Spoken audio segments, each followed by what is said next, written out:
On a le plaisir maintenant d'accueillir Basmet, qui est ingénieur, architecte et paysagiste, qui a construit des cinquantaines de projets de jardins, dont un parc que vous connaissez bien, qui est celui de l'UMA, et qui va venir nous faire une présentation maintenant sur les microclimats urbains. Comment est-ce qu'on peut essayer de changer les climats des villes? Merci Basmet.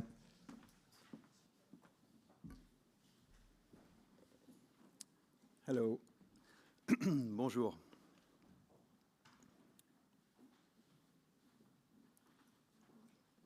Mettez le temps comme ça, je vais pouvoir. Timer.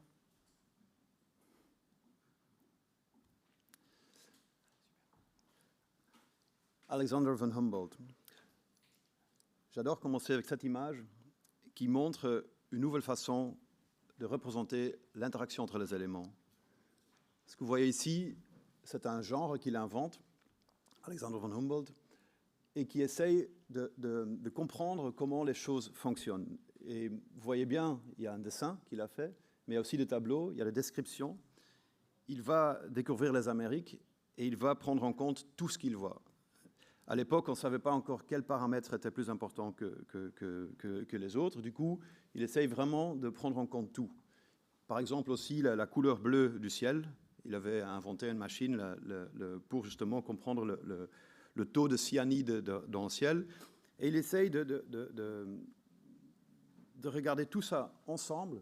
Peut-être le premier qui essaye vraiment de comprendre comment les choses fonctionnent. Il y a ce tableau très connu.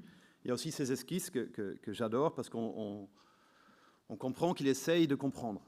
Il fait des dessins, il fait ses observations. Et sans a priori, il essaye de combiner tout ce qu'il voit et tout ce qu'il mesure. Et je pense que c'est une inspiration très importante aujourd'hui, justement pour pouvoir intervenir dans les milieux artificiels, dans les milieux qu'on a construits pour nous-mêmes, dans les milieux urbains, et qu'on devrait, avec une même curiosité, interroger la planète pour intervenir. Je vais vous l'illustrer, cette approche qu'on a développée à l'agence depuis 15 ans, avec 5 projets, 40 mètres carrés, 4 000 mètres carrés deux fois, 40 000 mètres carrés et 400 000 mètres carrés. 40 mètres carrés, 8 mètres sur 4 mètres. On me demande, il y a 12 ans, d'intervenir sur une petite cour à Londres qui mesure 4 mètres sur 8 mètres, qui est à peu près, je pense, cet espace-là. Cette cour qui se trouve au niveau d'une cave, comme c'est souvent le cas à Londres, une cour entourée de larges façades de 3 côtés, d'un mur commun de l'autre. Une cour où il fait sombre, il n'y a pas de lumière, il n'y a pas de vent, il fait assez humide. Et la question, c'est de le transformer dans un jardin luxuriant. Et je me dis, comment je vais faire ça? Quand je l'ai visité, comme vous avez vu, on est en train de refaire les façades et je demande aux responsables de prendre la température dans cette cour et dans la rue. Parce que je me disais, il y a une sorte de microclimat ici, il n'y a pas de vent, il n'y a peut-être pas de soleil, mais il y a aussi les fenêtres autour qui perdent un peu de chaleur. Et on se rend compte qu'il y a 3-4 degrés de différence entre la température dans la rue et la température dans la cour. Et je prends le risque de dire qu'il ne gèle jamais dans ce jardin. Évidemment, dans le choix des plantes, le gel ou pas de gel change tout. On va plus loin et on comprend que le microclimat de cette petite cour est assez proche d'un sous-bois d'une forêt subtropicale. Parce que c'est les bâtiments qui ont le rôle des arbres pour produire l'ombre, le vent y est coupé et il y a une température un peu constante. Évidemment, dans une forêt subtropicale, la température moyenne est plus haute qu'ici à Londres, mais finalement assez proche. Et du coup, on se dit, on va planter, en fait, on va essayer de comprendre ce microclimat, comprendre avec quel climat naturel il correspond, et de trouver les végétaux qui sont appropriés. Dans ce cas-là, le Dicksonia antarctica ou le fougère arborescent. Vous voyez ici, flottant sur Londres. Pour l'insérer dans ce petit jardin, on a planté une 5 et on a doublé ou on a agrandi le jardin en mettant ces plaques métalliques contre le mur en commun. Dans cette approche climatique, on s'est rendu compte qu'il n'y avait pas assez d'humidité à Londres, qui c'était assez drôle. Du coup, on s'est dit, au lieu de mettre un système d'arrosage, on va mettre des brumificateurs et chaque heure, il y a 1 minute de cette brume qui reste là parce qu'il n'y a pas de vent. Et quand on rentre dans ce jardin, on se croit presque dans un documentaire de National Geographic. On est vraiment dans un milieu très, très, très spécifique. Et ce premier exercice, il y a 12 ans, était pour nous une grande leçon de comprendre la ville comme une série ou une séquence de microclimats. Une ville n'a pas un climat, une ville est une séquence de microclimats parce que, évidemment, tout ce qu'on a construit perturbe le vent, ou change l'ensoleillement, change l'humidité, change la perméabilité des sols. Et cette première expérience nous a appris à vraiment essayer de comprendre un lieu dans ces éléments de comment il est construit, mais aussi le comprendre comme un climat auquel on peut répondre, mais un climat qu'on peut aussi changer et modifier. Deuxième exemple à Paris. Ici, on est sur la dalle de la Défense, ou plus précisément l'extension de la dalle de la Défense. Là, on est évidemment hors sol, et on me demande d'imaginer l'espace ici, entre la CNIT et un nouveau gratte-ciel qui va être construit au-dessus d'un boulevard urbain. Vous le voyez ici, ce boulevard urbain. Un développeur a trouvé le moyen de mettre 1000 micropieux pour créer 4000 mètres d'espace flottant sur lequel ce bâtiment sera construit. Et là aussi, je me suis dit, mais quel paysage pour un lieu aussi étrange, finalement.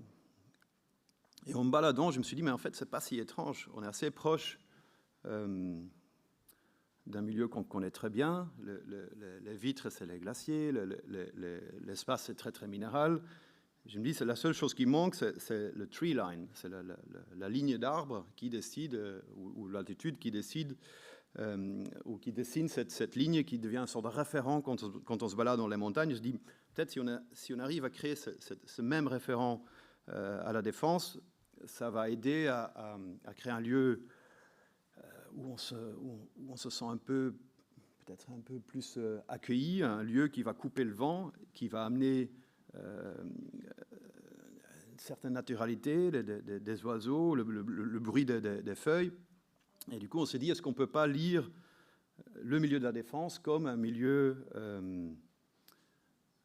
naturel, justement. Peut-être il y a plus de différence entre ce qui est artificiel et ce qui est naturel. Les glaciers, le tree line, les avalanches de pierres. Et on a dessiné le projet en utilisant une seule pierre, à la fois pour les marches, pour le revêtement de sol ou pour les garde-corps. Et on a essayé de planter le plus d'arbres possible dans ce sol. J'ai négocié pendant 2 ans pour avoir 53 cm de terre, ce qui semble peu, sauf que je l'ai déployé sur 4000 m², du coup j'ai 2000 m³ de terre. Et comme vous le savez, ce n'est pas la profondeur de terre qui compte, c'est le volume qui compte. Un arbre est opportuniste, il va aller là où il peut. Du coup, j'ai 2000 m³ de terre continue. J'ai travaillé avec une pépinière 2 ans pour préparer les mottes, pour avoir des mottes plates, avec quand même une certaine présence des branches. Et on a lu ce territoire comme une nouvelle nature. On s'est dit, là où il y a les poutres, évidemment, on ne peut pas planter. Là où les pompiers passent, on ne peut pas planter. Le chemin des PMR, on ne peut pas planter. Du coup, on a fait le plan de zone non plantables pour avoir ensuite les zones plantables. Et là, on a essayé, à l'aide de nos ordinateurs évidemment, d'imaginer le plus d'arbres possible avec les zones plantables, comme la nature aurait fait d'une façon opportuniste. Et c'était amusant parce que le promoteur m'avait dit que dans son permis de construire pour la tour, il avait l'obligation de planter 9 arbres. Il m'avait dit, vous faites ce que vous voulez, mais vous ne plantez pas moins que 9 arbres. J'en ai planté 50. Et on a beaucoup, du coup, négocié avec en fait, c'est nous qui avons inventé le système structurel. Il y a les petits plots qui... Et du coup, vous voyez, la terre est contenue partout. Et au-dessus de ces petites structures en béton, on pose directement les dalles de granit avec des joints ouverts. Du coup, tout le pluie va nourrir cette 2000 mètres cubes de sol ou socle vivant.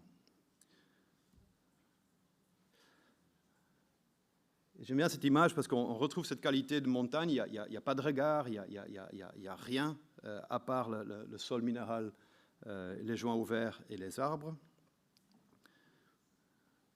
Les parapets aussi dans la même matière.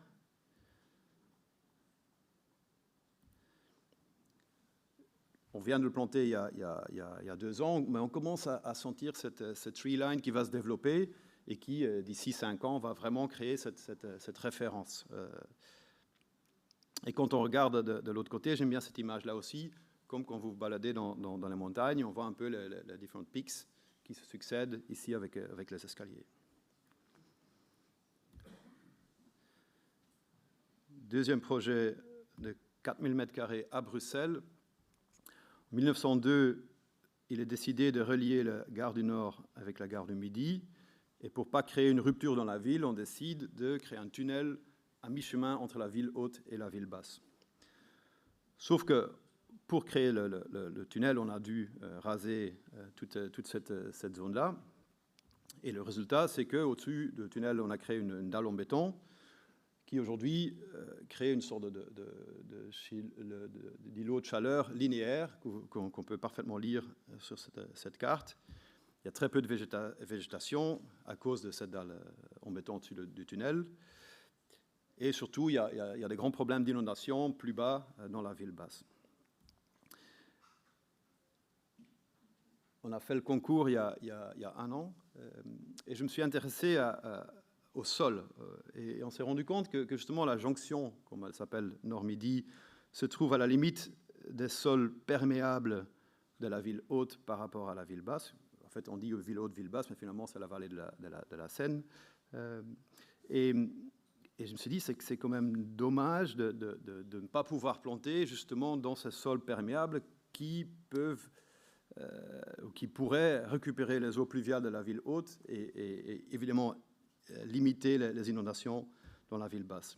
Et on s'est rendu compte que le tunnel, parce que tout le monde était obsédé par le toit du tunnel, mais je me dis, en fait, le tunnel, c'est rien d'autre qu'un rocher linéaire qui peut devenir une sorte de digue souterraine et qui peut aider à stocker l'eau juste avant.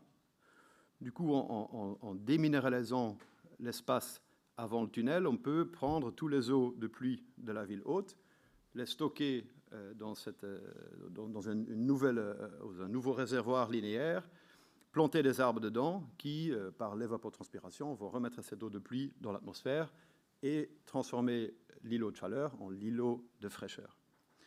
On a gagné le concours et aujourd'hui on est en train de l'étudier. Du coup, on fait vraiment des études ici.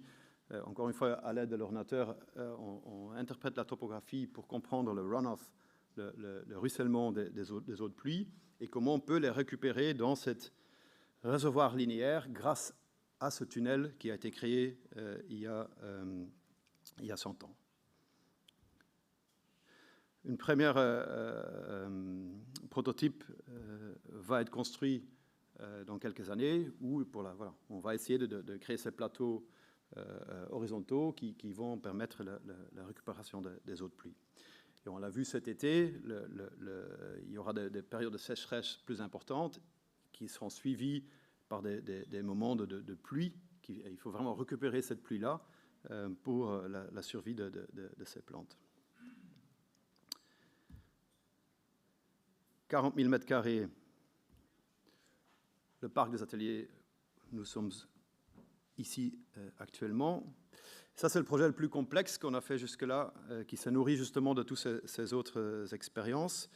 Et grâce à la Fondation Luma et à Maya Hoffman, on a eu l'opportunité d'étudier cette transformation radicale d'un climat. Je me souviens quand Maya Hoffman m'avait demandé de concevoir un parc pour les Arlésiens, comme elle disait, sur le parc des ateliers, je me suis dit, mais il faut d'abord changer le climat. On avait un climat officiel semi-désertique, parce que, comme vous le savez, le parc a été creusé dans le rocher, il n'y avait ni terre ni eau, et en gros, c'est une plaque chauffante. Quand on se baladait des forges jusqu'à la Grande Halle, on avait mal à la tête, parce que la température ressentie était entre 45 et 50 degrés. Du coup, la première chose à faire, c'était de créer un nouveau climat, de transformer le climat. Et on l'a fait en s'inspirant des grands paysages autour de Arles, parce qu'il y avait une sorte de contraste très stimulante de cette stérilité, de cette dalle artificielle, entourée par la Crau, la Camargue et les Alpilles, trois régions écologiques très différentes, avec une autre flore, une autre faune, et quelque part on retrouvait tous les cas de figure entre les plantes qui poussent dans un milieu rocheux dans les Alpilles, ou une plante qui lutte contre le vent dans la Camargue, ou encore la Crau qui, avec sa couche imperméable de pudding, permet une autre végétation de se développer. Du coup, on s'est dit comment cette dalle artificielle peut devenir l'expérimentation d'une nouvelle nature. On s'est dit, on va pas réparer ce qu'il y avait, parce que ce qu'il y avait, c'était une pente, ça n'avait pas de sens. On allait voir comment, s'inspirant de ces logiques de la nature, de ces logiques de ces plantes, on peut créer une nouvelle nature reliée à la ville par cette boucle d'arbres que vous voyez ici. Et comment créer cette nouvelle nature? En fait, on s'est dit, comme hypothèse, qu'est-ce qu'aurait fait la nature d'ici 200 ans, 300 ans, et comment on peut accélérer ce processus? Qu'est-ce qu'aurait fait la nature? C'est une hypothèse, mais il y a le vent. Il y a le Mistral, on en parlait hier. Le Mistral, et en travaillant très étroitement avec Frank Gehry, on a pu travailler avec les données de Wind Tunnel. Évidemment, le bâtiment il a été mis dans un tunnel à vent pour comprendre les entrées et tout cela. On a étendu cette étude-là, comme vous voyez ici, pour avoir une idée assez précise du vent. Et on s'est dit, le vent qui vient des montagnes en Suisse, il va amener une sédimentation over time. Il va amener une sédimentation, il va créer une topographie taillée par le vent. Cette topographie va permettre une végétation de s'enraciner en fonction de l'épaisseur de terre, en fonction de la proximité d'un lac. On s'est dit, après le bâtiment, le vent tombe, et ce vent-là, il va creuser ce lac. Hypothèse un peu poussée, mais tout en restant dans cette logique du vent. Différents milieux, différents types de végétaux, qui permet, quand on a fait l'étude, on s'est dit, en fait, en creusant le lac, on crée ces collines, et ces collines sont taillées par le vent, taillées par le Mistral, qui crée, je dirais, une coupe climatique asymétrique, parce qu'en été, on est sur la pente souple, et vous allez voir, toutes les pelouses sont, on les a créées orientées vers le nord. Du coup, on est rafraîchi par le vent, mais on est à l'ombre des arbres, parce que le soleil il est au sud.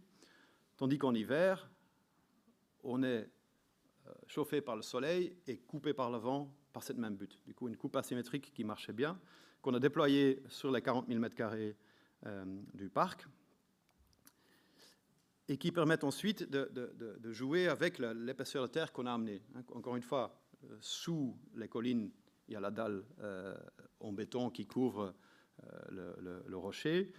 on s'est dit, en augmentant la terre, on rentre dans une autre succession écologique, et du coup on arrive vers un climax temporaire, on en parlait hier avec Véronique, mais quand même ce climax et cette succession écologique qu'on peut lire dans ces collines. Et du coup, quand vous baladez dans le parc, le déplacement dans l'espace est un déplacement dans le temps.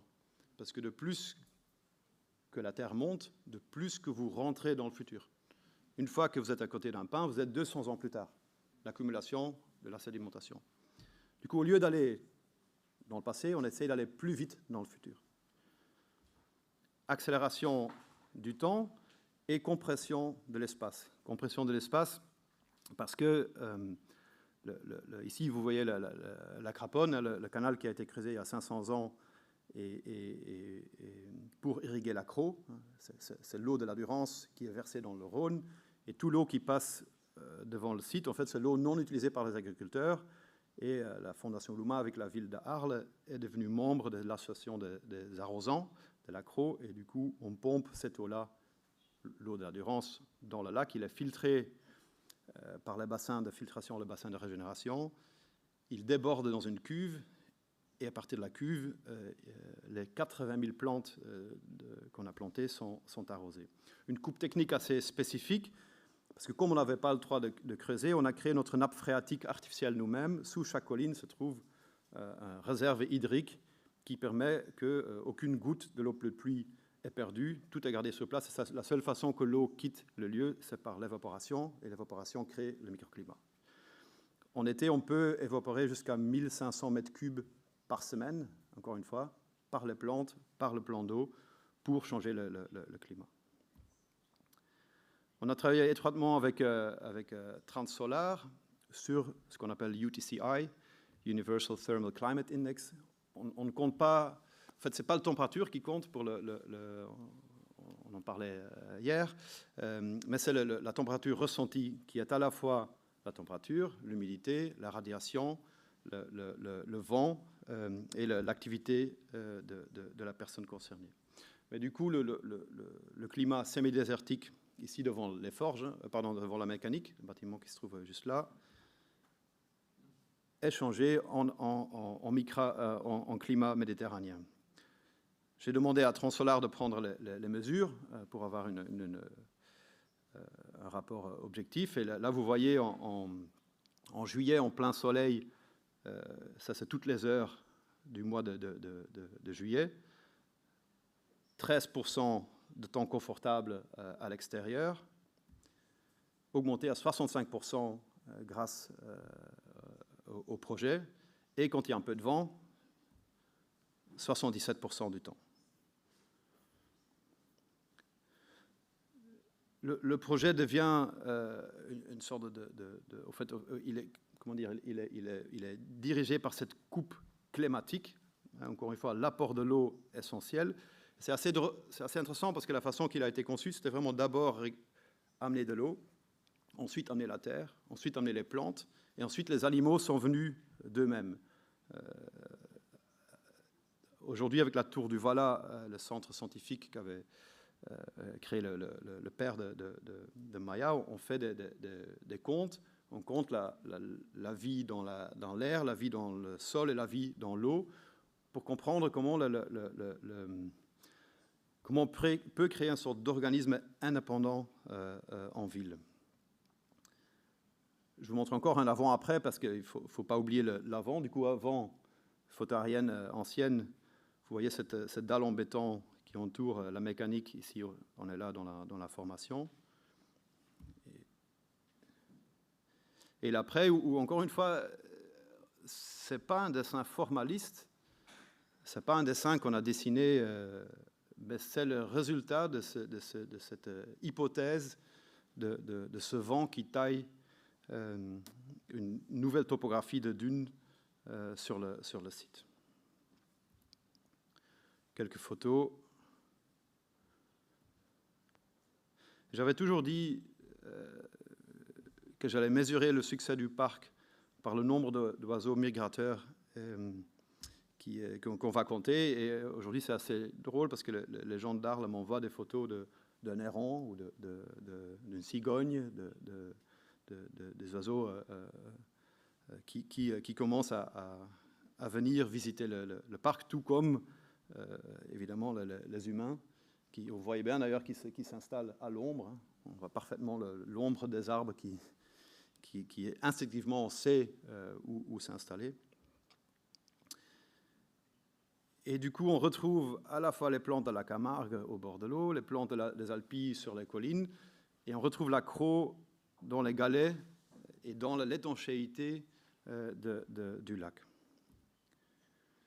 À la fois une accélération du temps et une compression de l'espace, parce que finalement, entre les Alpilles et la plage Piémonçon, il y a à peu près 105 km qu'on a compressé en 100 mètres sur le parc. Je termine avec une dernière étude, 400 000 mètres carrés à Bordeaux, où aussi on a essayé de faire une sorte de lecture territoriale. Et on s'est rendu compte que la Gironde, la Garonne, c'est l'estuaire le plus important de l'Atlantique. Et contrairement aux autres estuaires, il est presque parallèle à la côte. Et il dessine 3 territoires, les plateaux hollandais, la plaine fluviale, et entre deux, une sorte de système de terrasses alluviales qui sont coupées par un système d'affluents qu'on appelle JAL à Bordeaux. Un système d'affluents qui est très connu pour le vin au nord, mais qui traverse aussi la ville et qui, quelque part, irrigue un plateau horizontal. On est assez proche des Flandres d'où je viens. Et du coup, on a repéré tous ces JAL à travers les photos aériennes pour dessiner, ça c'est l'eau apparente, pour dessiner ces cartes. Et on se dit, en fait, ces JAL, c'est très intéressant parce que quand on projette tout l'espace végétal de la ville, de la métropole, on se rend compte que 80% de l'espace végétal est directement lié à ces systèmes de JAL qui aujourd'hui est souvent canalisé. Et du coup, nous, on s'est dit, mais il faut retrouver l'importance de ces JAL, il faut les utiliser pour faire irriguer l'eau vers la Garonne. Évidemment, parce qu'il y a eu des inondations, le service des eaux les a canalisés et les a détournés. Mais on s'est dit, en fait, il faut retrouver l'utilisation de ces JAL pour faire circuler de l'eau, pour rafraîchir la ville.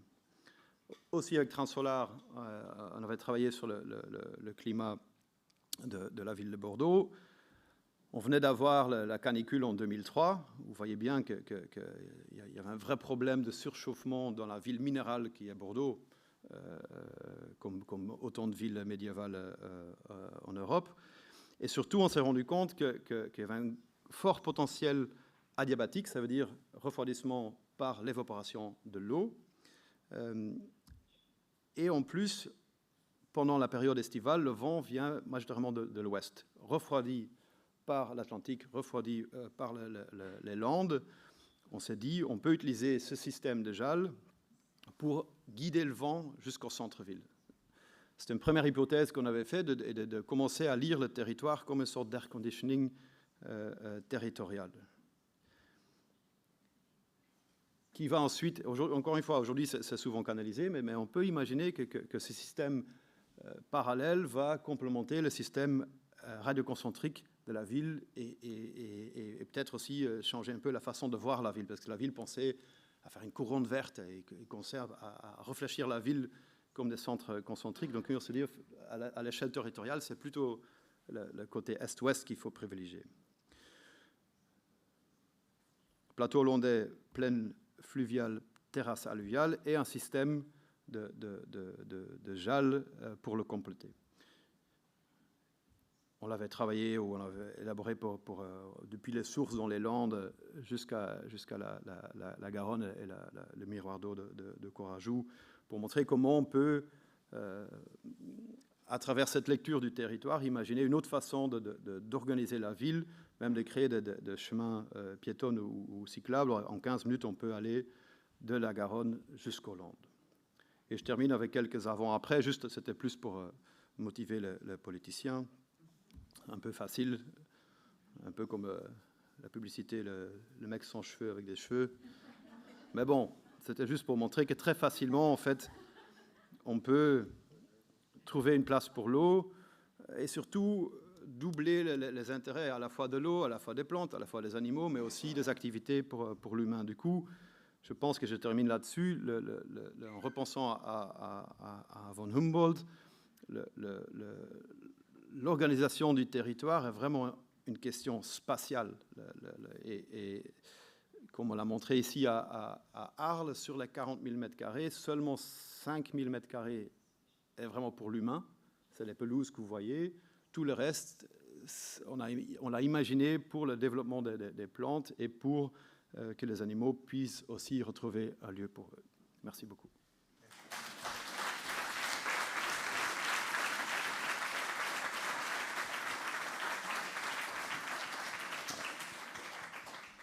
Alors c'est super parce que comme ça on aura vu 2 fois ce matin des photos avant-après, où les photos d'après ont l'air mieux qu'avant. Et en effet, c'est plutôt rare dans le champ de l'histoire environnementale. On va prendre une question et puis après on va procéder à la table ronde. Est-ce que quelqu'un veut, ou sinon on peut passer directement à la table ronde parce qu'on aura pas mal d'idées, auquel cas j'invite... Oui, vous voulez... Je vous passe le micro.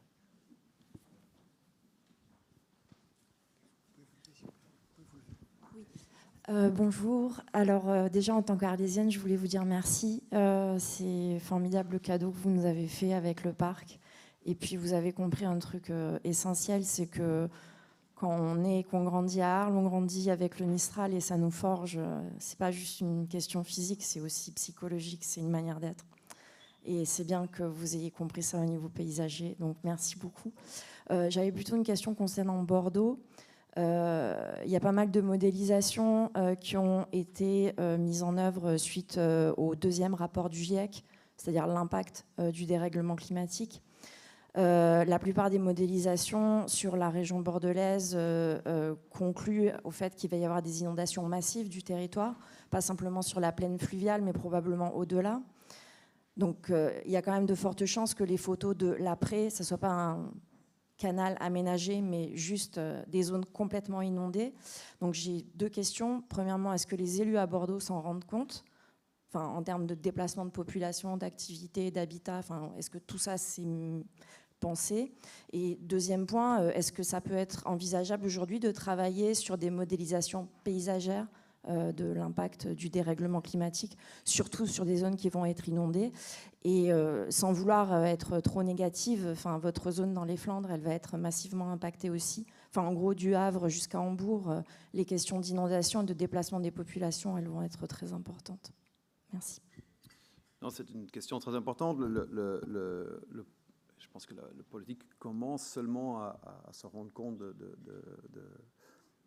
ce qui nous arrive. Je pense que, là je parle pour la Belgique, l'été passé, on avait les inondations en Wallonie. Cet été, on a la sécheresse en Flandre. On commence déjà à comprendre l'impact direct. Après, le problème de montée des eaux dépasse en ce moment dépasse le programme politique. Personne réellement sait quoi faire si le niveau de l'eau monte de 5 mètres, même de 3 mètres. Du coup, ça je pense je pense qu'il faudra l'imaginer au niveau européen. Je pense qu'on devrait avoir une instance européenne qui repense le territoire européen pour les 10, 20, 50 ans à venir, parce que le système politique qu'on a en Europe ne le permet pas. 5 ans, c'est pas assez. Je pense que c'est vraiment une question européenne. Après, à Bordeaux, l'étude on l'a fait il y a quelques années, c'était avant le 2e rapport de la GIEC.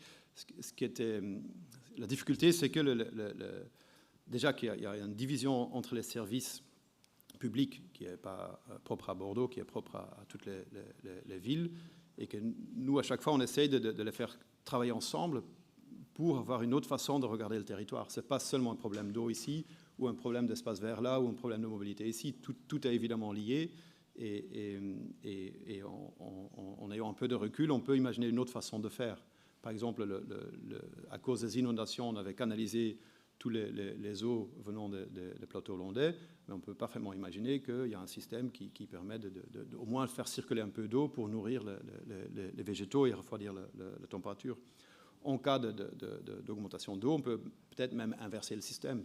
Je pense que tout ça est à repenser, mais le vrai problème disons, des risques de changement climatique, moi, je pense que c'est presque au niveau européen qu'il faut qu'on les repense. Merci beaucoup. Merci Basmet. Et donc j'invite maintenant Lise